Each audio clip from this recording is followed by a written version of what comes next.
And then, bumili ako ng Korean. Ito ay Korean fried chicken. Korean fried chicken, guys.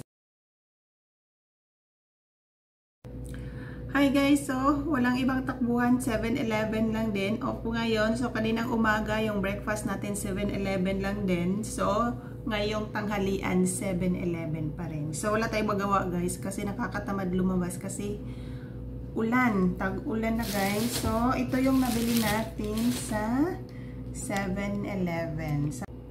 So ito yung nabili natin guys. Ito 25. Ito yung pinakamura doon na ganito, 25 lemon tea. Lemon tea to. Ayan.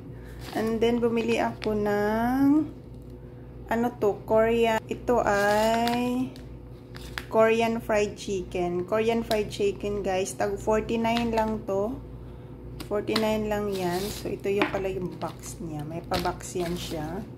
And then, bumili tayo ng ganito. Tag 20 lang to guys sa 7-Eleven. So, hanggang mamaya na to. So, ito yung nabili natin.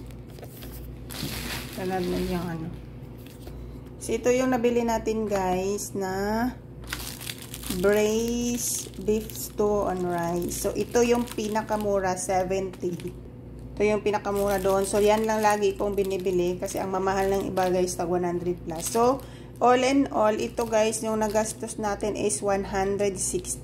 So, hindi naman tayo masyadong magastos guys, basta pumili ka lang ng mura. Maraming mura sa 7-Eleven. So, ito namang Korean na fried chicken guys, 49 lang to kung nag-crave ka ng manok.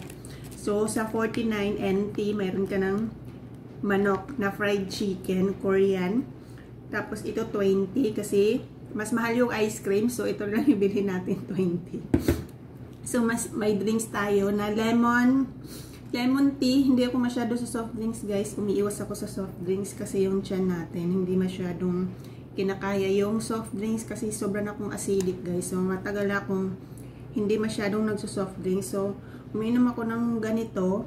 Pero pinipili ko, guys, kasi mayroong iba na iba yung lasa. So, ito lemon tea.